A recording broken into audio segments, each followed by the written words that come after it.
વિદ્યાર્થી મિત્રો, આજે આપણે 12મા ધોરણનું પહેલું ચેપ્ટર વિદ્યુતભાર અને વિદ્યુત ક્ષેત્ર વિશે આપણે વાત કરીશું. બરાબર. આજે માત્ર આપણે એક જ એનો એક ટોપિક વિદ્યુતભાર કોને કહેવાય એના વિશે આપણે ચર્ચા કરીશું. બરાબર. હવે 12મા ધોરણની અંદર આપણે વિદ્યુતના 4 એક ચેપ્ટર છે. એમાંથી પહેલું ચેપ્ટર અને બીજું ચેપ્ટર જે સ્ટેટિક ઇલેક્ટ્રિસિટી ના કહેવાય, સ્થિર વિદ્યુતભાર ના કહેવાય, કે જેની અંદર વિદ્યુતભારને આપણે પકડીને રાખવાનો છે, સ્થિર રાખવાનો છે. ત્રીજું ચેપ્ટર જેની અંદર આપણે વિદ્યુતભારને ગતિ આપીશું અને વિદ્યુતભારને ગતિ આપતા વિદ્યુતપ્રવાહ રચાશે. એટલે આ ચેપ્ટરની અંદર આપણે વિદ્યુતભારને આપણે સ્થિર રાખવાનો છે અને એની કેટલીક અસર એટલે કે વિદ્યુત ક્ષેત્રની એપ્લિકેશન, વિદ્યુત ફ્લક્સ, એના વિશે આપણે આની અંદર ચર્ચા કરવાની છે. બરાબર. હવે વિદ્યુત વિશે તમે આજ સુધી ઘણું બધું ભણતા આવેલા છો, પણ આપણને હજુ સુધી એવું નથી ખબર કે વિદ્યુતભાર કોને કહેવામાં આવે. બે વિદ્યુતની એપ્લિકેશન બી ઘણી બધી છે. બધા આજના સાધનો બધા વિદ્યુત ઉપર જ ચાલે છે. તેનું એક જ કારણ કે વિદ્યુત ઉર્જાનું સંગ્રહ અને રૂપાંતરણ, ફરીવાર વિદ્યુત ઉર્જાનું સંગ્રહ અને રૂપાંતરણ બહુ જ સરળતાથી થઈ શકે છે અને તેથી વિદ્યુતની એપ્લિકેશનો સૌથી વધારે છે. ક્લિયર? તો આપણે સ્ટાર્ટ કરીએ કે વિદ્યુતભાર કોને કહેવામાં આવે. બરાબર. બહુ જ બેઝિક કન્સેપ્ટ છે. વિદ્યુતભાર કોને કહેવામાં આવે. બરાબર. વિદ્યુતભારને આપણે ઇંગ્લિશમાં ચાર્જ કહીએ છીએ. એટલે વિદ્યુતભાર એટલે શું એના વિશે આપણે વાત કરીએ.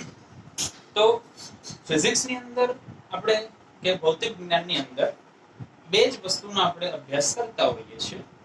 આખું ફિઝિક્સ જે કહેવાય કે બે ભાગમાં વહેંચાયેલું છે.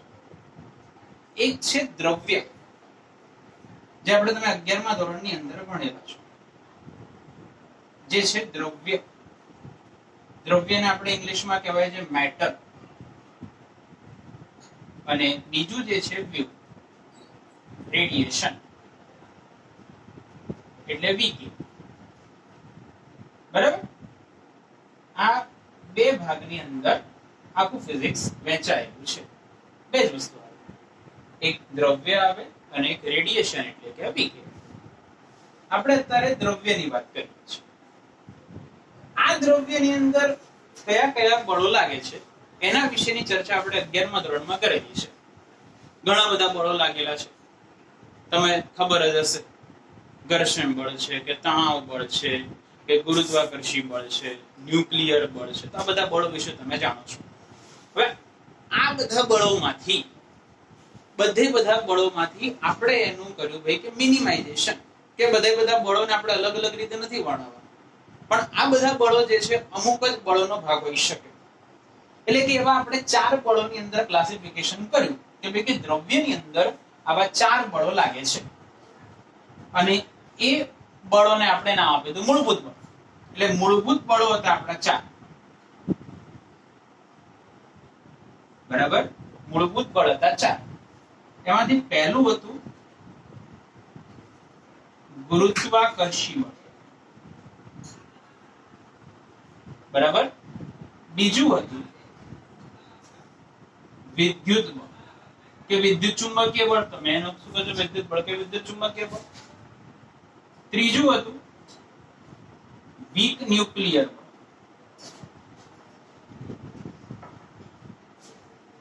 બરાબર. અને ચોથું હતું સ્ટ્રોંગ ન્યુક્લિયર. આ 4 બળો વિશે આપણે 11મા ધોરણની અંદર વાત કરી. બધા બળો આ 4 બળની અંદર આવી જાય. આપણા 4 મૂળભૂત બળો થઈ જશે: ગુરુત્વાકર્ષી બળ, વિદ્યુત બળ, વીક ન્યુક્લિયર બળ અને સ્ટ્રોંગ ન્યુક્લિયર બળ. હવે આ દ્રવ્યની અંદર આપણે વાત કરીએ છીએ તો આ તો આપણે ન્યુક્લિયસની અંદર લાગે છે. આ બંને બળો ન્યુક્લિયસની અંદર લાગે છે, પરમાણુના કેન્દ્રની અંદર લાગે છે. એટલે એના વિશે અત્યારે વાત નથી કરતા.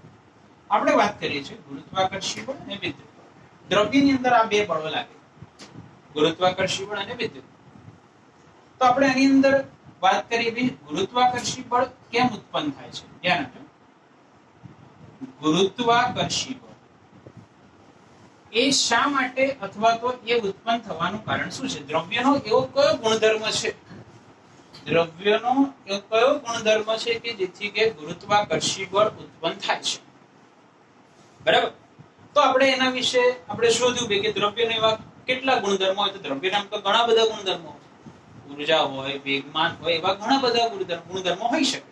પણ એવો કયો ગુણધર્મ કે ભાઈ કે જેથી કે ગુરુત્વાકર્ષી બળ ઉત્પન્ન થાય? તો આપણે એના વિશે શોધ કર્યું ને આપણને એવું ખબર પડી કે દ્રવ્યની જોડે એક દળનો આંતરિક ગુણધર્મ છે, બરાબર? દળનો એક એવો એનો આંતરિક ગુણધર્મ છે અને આ આંતરિક ગુણધર્મને કારણે ગુરુત્વાકર્ષી બળ ઉત્પન્ન થાય છે. પડે દળના એવા આંતરિક ગુણધર્મને કારણે ગુરુત્વાકર્ષી બળ ઉત્પન્ન થાય છે. તો ભાઈ કે જેની જોડે દળ હોય ને એ ગુરુત્વાકર્ષી બળ લગાડી શકે. જે પણ દ્રવ્ય જોડે દળ હોય એ ગુરુત્વાકર્ષી બળ લગાડી શકે. તો કે જે આંતરિક ગુણધર્મને કારણે, ફરીવાર, જે આંતરિક ગુણધર્મને કારણે ગુરુત્વાકર્ષી બળ ઉત્પન્ન થાય અથવા તો એક દ્રવ્ય બીજા દ્રવ્ય ઉપર કે એક પદાર્થ બીજા પદાર્થ ઉપર ગુરુત્વાકર્ષી બળ લગાડી શકે તે આંતરિક ગુણધર્મને પદાર્થનું દળ કહે છે. તો ભાઈ દળ એટલે શું? દળનો અર્થ શું કાઢી શકાય? તો ભાઈ જે આંતરિક ગુણધર્મને કારણે ગુરુત્વાકર્ષી બળ ઉત્પન્ન થાય તે આંતરિક ગુણધર્મને કહેવાય છે દળ. એટલે વિશ્વની અંદર કોઈ પણ પદાર્થ હોય જેની જોડે દળ હોય ને એ ગુરુત્વાકર્ષી બળ લગાડશે. ક્લિયર? ખબર પડી? ભાઈ વિશ્વની અંદર જે પણ પદાર્થ હશે જેની જોડે દળ હશે ગુરુત્વાકર્ષી બળ લગાડે. દાખલા તરીકે આપણે પૃથ્વીની વાત કરીએ. ભાઈ પૃથ્વી જે છે, પૃથ્વી આપણા દરેક ઉપર આ ગુરુત્વાકર્ષી બળ લગાડે છે કારણ કે પૃથ્વીનું દળ વધારે છે અને આપણે બધા એની તરફ જકડાયેલા રહીએ છીએ. સૂર્ય એના દરેક ગ્રહ ઉપર ગુરુત્વાકર્ષી બળ લગાડે છે. ગેલેક્સીઓ ઉપર એકબીજા ઉપર ગુરુત્વાકર્ષી બળ લાગે કારણ કે એનું કારણ છે દળ. દરેક જોડે દળ છે. જેનું દળ વધારે હોય ગુરુત્વાકર્ષી બળ લાગે છે. આપણે 11મા ધોરણ ભણેલા છે. તો ભાઈ જે આંતરિક ગુણધર્મને કારણે ગુરુત્વાકર્ષી બળ ઉત્પન્ન થાય તે આંતરિક ગુણધર્મને દળ કહે છે. યાદ રાખશે? તો ફરીવાર હું કહી દઉં, જે આંતરિક ગુણધર્મને કારણે ગુરુત્વાકર્ષી બળ ઉત્પન્ન થાય તે આંતરિક ગુણધર્મને દળ કહે છે. બરાબર? ચાલો હવે આપણે વાત કરીએ વિદ્યુત બળ. વિદ્યુત બળ એક બહુ બેઝિક એટલે કે પાયાનું જ બળ છે. તમે વિદ્યુત બળ એક ઘણા પ્રકારે હોઈ શકે. કે દાખલા તરીકે આપણે વાત કરી કે તણાવ બળ પણ આપણું એક વિદ્યુત બળ જ છે. બરાબર? આપણે અલગ અલગ બળોને ચારે ચાર બળની અંદર આવી જાય. તણાવ બળ વિદ્યુત બળ છે. ઘર્ષણ બળ બી આપણું એક વિદ્યુત બળ છે. તો એક સાદો એક્ઝામ્પલ લઈએ, સમજો કે જેની જોડે દળ હોય ગુરુત્વાકર્ષી બળ લગાડે. તો આપણે એક સામાન્ય એક્ઝામ્પલ લઈએ છીએ કે દાખલા તરીકે મારી જોડે એક સ્ક્રૂ છે, એની ઉપર હું ચાકીને ચડાવું છું કે ભાઈ નટ બોલ્ટને ફિટ કરું છું. બરાબર? એને આપણે ચાકી છે એને સ્ક્રૂ ઉપર મેં ચડાવી દીધી. હવે એ ચાકી પેલા ગુરુત્વાકર્ષી બળ, પૃથ્વીના ગુરુત્વાકર્ષી બળને કારણે નીચે જતી રહેવી જોઈએ. કારણ કે આપણે એવું કીધું કે પૃથ્વી એના દળને કારણે એ ગુરુત્વાકર્ષી બળ લગાડે છે અને દળને કારણે ગુરુત્વાકર્ષી બળ લગાડે તો પેલી ચાકી જે છે એ બોલ્ટની નીચે આવી જવી જોઈએ, પણ આવતી નથી. તેનું કારણ શું? પડી ખબર? મારો એક્ઝામ્પલ શું છે કે બોલ્ટની અંદર આપણે ચાકી ચડાવી દીધી તો એ પેલા ચાકી પૃથ્વીને જે દળ છે એ પૃથ્વીનું દળ વધારે છે તો એ દળને કારણે પેલી ચાકી નીચે આવી જવી જોઈએ. કયા બળને કારણે? ગુરુત્વાકર્ષી બળને કારણે, પણ આવતી નથી. તો એનો અર્થ એવો થાય છે કે બીજું એક બળ બી લાગે છે. એ બીજું બળ આ ગુરુત્વાકર્ષી બળ કરતા વધારે હશે ને માટે પેલા જે ચાકીને છે બોલ્ટની જોડે જકડીને રાખી છે. તો એ કયા ગુણધર્મને કારણે લાગ્યું અથવા એ કયું બળ છે? તો એ બળ છે બોલ્ટ અને ચાકીના જે દ્રવ્યના અંદર હશે ઘટકો એ બંનેની વચ્ચે લાગતું વિદ્યુત બળ છે.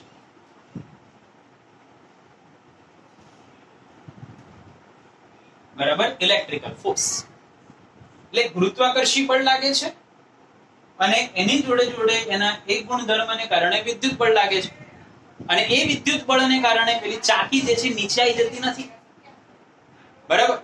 દાખલા તરીકે ભાઈ આપણે બોર્ડ ઉપર ચોક વડે લખીએ છીએ તો ચોકનો એક કણ પેલા બોર્ડની ઉપર ચોંટી જાય છે, પણ પેલો ચોકનો કણ પેલા પૃથ્વીના ગુરુત્વાકર્ષી બળને કારણે નીચે નથી પડતો. તો એનું કારણ શું? એનું કારણ એવું છે પેલું જે વિદ્યુત બળ જે છે એ લાગ્યું, વિદ્યુત બળ લાગવાથી એની જોડે ચોંટેલ રહે છે. પડી ગઈ ખબર એટલી વસ્તુ? તો હવે આપણે એવું શોધ્યું કે વિદ્યુત બળ લાગે છે, બરાબર. આ વિદ્યુત બળ કયા ગુણધર્મને કારણે લાગે છે? તો આપણને એવું ખબર પડે દ્રવ્યની જોડે એક બીજો પણ ગુણધર્મ છે, અને એ ગુણધર્મ છે એ આંતરિક ગુણધર્મ છે, અને એ આંતરિક ગુણધર્મ છે વિદ્યુત, જેને આપણે કહેવાય છે ઇંગ્લિશમાં ચાર્જ. તો ભાઈ જે આંતરિક ગુણધર્મને કારણે વિદ્યુત બળ લાગે છે, અથવા તો એક દ્રવ્ય બીજા દ્રવ્ય પર વિદ્યુત બળ ઉત્પન્ન કરી શકે, તે આંતરિક ગુણધર્મને, ભાઈ આ આંતરિક ગુણધર્મ છે દ્રવ્યનો, આ આંતરિક ગુણધર્મને કારણે આવું વિદ્યુત બળ લાગે છે. એટલે દ્રવ્ય જોડે આવા બે આંતરિક ગુણધર્મ થઈ ગયા. કયા કયા? કે દળને કારણે લાગ્યું ગુરુત્વાકર્ષી બળ, અને વિદ્યુત બળને કારણે લાગ્યું વિદ્યુત. ક્લિયર? ખબર પડી એટલી વસ્તુ? તો દળને કારણે ગુરુત્વાકર્ષી બળ લાગે અને વિદ્યુત બળને કારણે વિદ્યુત બળ લાગે. તો દ્રવ્યની જોડે આવા બે આંતરિક ગુણધર્મ છે, એક દળ છે અને બીજો છે વિદ્યુત બળ, અને એ બંનેને કારણે આ બંને બળો લાગે છે, એટલે ગુરુત્વાકર્ષી બળ અને વિદ્યુત બળ. તો ભાઈ આ બે ગુણધર્મ હોય, દળ અને વિદ્યુત ભાર, એને કારણે આ બંને બળો લાગે. ક્લિયર? આવડે એટલી વસ્તુ? તો બે આંતરિક ગુણધર્મ ફરી વખત બોલી જવું. દળના અથવા તો દ્રવ્યના જે આંતરિક ગુણધર્મને કારણે ગુરુત્વાકર્ષી બળ લાગે તેને કહેવાય છે દળ, અને દ્રવ્યના જે આંતરિક ગુણધર્મને કારણે વિદ્યુત બળ લાગે તેને કહેવાય છે વિદ્યુત ભાર. તો આવા બે પ્રકારના આંતરિક ગુણધર્મો હોય, તેથી આવા બે બળો ઉત્પન્ન થાય છે. એક છે ગુરુત્વાકર્ષી બળ અને વિદ્યુત બળ, અને વિશ્વના કોઈ પણ બધા બળો જે છે આ બે બળોની અંદર આવી જાય, બરાબર. એ ચાહે તમે તણાવ બળ લો, ઘર્ષણ બળ લો, બીજા કોઈ પણ આપણે બળો લઈએ, લંબ બળ લઈએ, તો આ બધા બળોનો ભાગ છે, બરાબર. લંબ બળ છે, તણાવ બળ છે, ઘર્ષણ બળ છે, બરાબર. તો આ બધા વિદ્યુત બળો જ કહેવાય, બરાબર. તો એ દ્રવ્યના એવા આંતરિક ગુણધર્મને કારણે આ વિદ્યુત બળ ઉત્પન્ન થાય છે. આવડે એટલી વસ્તુ? તો ફરીવાર ભાઈ ગુરુત્વાકર્ષી બળ એ કયા આંતરિક ગુણધર્મને કારણે લાગે? દળને કારણે. અને વિદ્યુત બળ કયા આંતરિક ગુણધર્મને કારણે? વિદ્યુત બળને કારણે લાગે. અને આ બે બળો વિદ્યુત ઉત્પન્ન થાય છે. ક્લિયર? આવડે એટલી વસ્તુ, બરાબર. તો આને દળ અને આ વિદ્યુત બળ કહેવાય છે, બરાબર. તો આપણે થોડુંક એની અંદર આપણે આગળ લઈએ.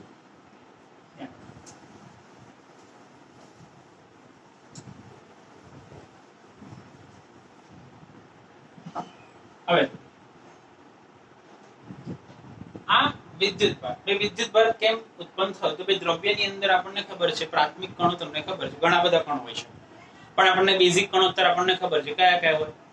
પ્રોટોન, ઇલેક્ટ્રોન અને ન્યુટ્રોન, બરાબર. કયા કયા કણો છે? પ્રોટોન છે, ઇલેક્ટ્રોન છે અને ન્યુટ્રોન છે, બરાબર. Proton, electron, neutron. આ પ્રોટોન ઇલેક્ટ્રોન વચ્ચે આવું વિદ્યુત બળ લાગે કે ન્યુટ્રોન વિદ્યુત ભાર V છે. તો આપણે એવું નક્કી કર્યું તો વિદ્યુત ભારના પ્રકારો કેટલા હોઈ શકે? તો આના ઉપરથી બેન્જામિન ફ્રેન્કલિન નામના વૈજ્ઞાનિકે નક્કી કર્યું કે વિદ્યુત બળ એ બે પ્રકારે લાગે, આકર્ષી પણ હોય અને અપાકર્ષી પણ હોય છે. એટલે એના ઉપરથી એવું નક્કી કર્યું કે વિદ્યુત ભારના બે પ્રકાર છે. એક નક્કી કર્યો આપણે ધન વિદ્યુત ભાર, અને બીજો જે છે ઋણ. એટલે આપણે કહીએ છીએ પોઝિટિવ,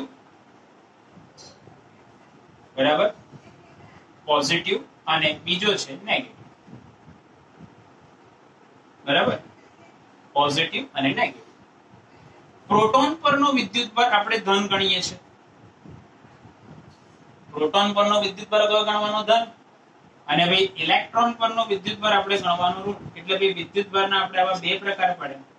પ્રોટોન પરનો વિદ્યુત ભાર ગણવાનો ધન અને ઇલેક્ટ્રોન પરનો વિદ્યુત ભાર ગણવાનો ઋણ, બરાબર. તો ભાઈ વિદ્યુત ભારના બે પ્રકાર, ધન વિદ્યુત ભાર, ઋણ વિદ્યુત ભાર.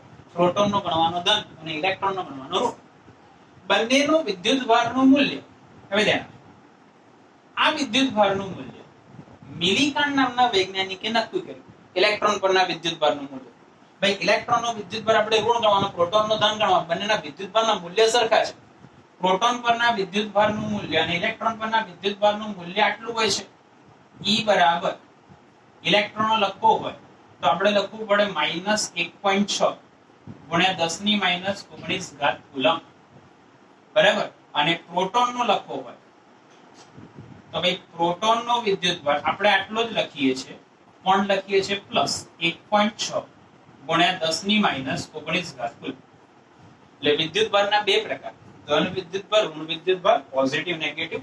આપણે એવું નક્કી કરી નાખ્યું સંજ્ઞા પ્રણાલી બી પ્રોટોનનો તમારે ધન ગણવાનો, સંજ્ઞા પ્રણાલી.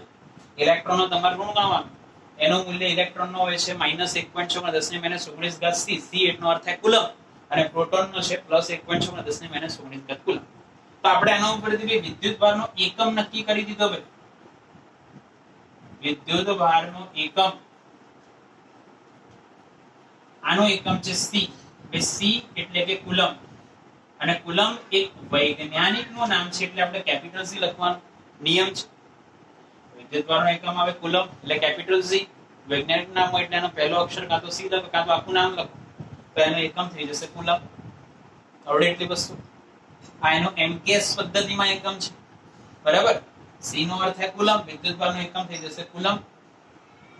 હવે યાદ રાખો આનો સીજીએસ માં એકમ, ધ્યાન આપજો, સીજીએસ માં એકમ ESU છે,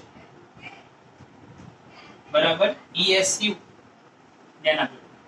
ESU એનો અર્થ થાય electro static unit. Static unit ઘણા બધા કહે છે, ઇલેક્ટ્રોસ્ટેટિક યુનિટ કહો ચાલે, ખાલી સ્ટેટિક યુનિટ કહો તો બી ચાલે.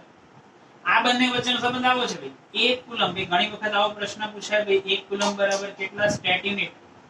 આ યાદ રાખવાનું. 1 કુલમ બરાબર 3 × 10⁹ ESU. ESU એટલે કે હવે ઇલેક્ટ્રોસ્ટેટિક યુનિટ, બરાબર. તો એનો સીજીએસ પદ્ધતિમાં સ્ટેટ યુનિટ થશે 1 કુલમ બરાબર 3 × 10⁹ ESU. એનો આપણે ચુંબકીય ક્ષેત્રમાં તમારે એકમ લેવો હોય ને તો થોડુંક યાદ રાખો, થોડુંક વિશેષ. આપણે સ્થિર વિદ્યુત શાસ્ત્રની અંદર એકમ છે. જો તમને એવું કે ચુંબકીય ક્ષેત્રની શાખાની અંદર પૂછાય તો ભાઈ ચુંબકીય ક્ષેત્ર માટે આપણે એનો એકમ EMU ઇલેક્ટ્રોમેગ્નેટિક યુનિટ, બરાબર. શું લઈએ છે ભાઈ? EMU. એને કહેવાય છે electro magnetic unit. Electromagnetic unit, અને એની વચ્ચેનો સંબંધ છે 1 કુલમ બરાબર 10 EMU. 1 કુલમ બરાબર 10 EMU. પણ આ ચુંબકીય ક્ષેત્ર માટે, જ્યારે ચુંબકીય ક્ષેત્રમાં હશે ત્યારે વિદ્યુત ભાર ચુંબકીય ક્ષેત્રની અંદર આવશે ત્યારે આપણે એનો એકમ 1 કુલમ બરાબર 10 EMU લેવાનો. અત્યારે CGS માં એનો એકમ 3 × 10⁻⁰ ESU. સ્ટેટિક્સ માટે આપણે ESU લઈએ CGS માં, અને એનો એકમ છે કુલમ, બરાબર. ક્લિયર? તો વિદ્યુત ભારના બે પ્રકાર, ધન અને ઋણ. પ્રોટોનનો ધન ગણીએ છે, ઇલેક્ટ્રોન ઋણ ગણીએ છે. એનું મૂલ્ય છે 1.6 × 10 ની -19 ઘાત. પેલાનું પણ પ્લસ આવશે, ઇલેક્ટ્રોનનું માઈનસ આવશે. એનો એકમ છે કુલમ. CGS માં એકમ યાદ રાખો ESU સ્ટેટિક યુનિટ અથવા ઇલેક્ટ્રોસ્ટેટિક યુનિટ. ચુંબકીય ક્ષેત્રનો આવશે ઇલેક્ટ્રોમેગ્નેટિક. જ્યારે ચુંબકીય ક્ષેત્રનું ચેપ્ટર આવશે ને ત્યારે આપણે વિદ્યુત ભારનું એકમ આપણે આ CGS માં લેવાનું, CGS માં. બાકી MKS માં તો કુલમ જ લેવાનું છે. અને એનું પારિમાણિક સૂત્ર અહીંયા લખી નાખું, ધ્યાન આપજો. કુલમ એટલે તમને ખબર જ છે એમ્પિયર ઇન્ટુ સેકન્ડ, એ ઇન્ટુ s. તો આપણે એનું પારિમાણિક સૂત્ર અહીંયા લખું, ધ્યાન આપજો ભાઈ. m0 l0 t1 a1, m0 l0 t1 a1, બરાબર. આવું આપણે MCQ માં પૂછાઈ શકે કે કુલમ એટલે એમ્પિયર ઇન્ટુ સેકન્ડ.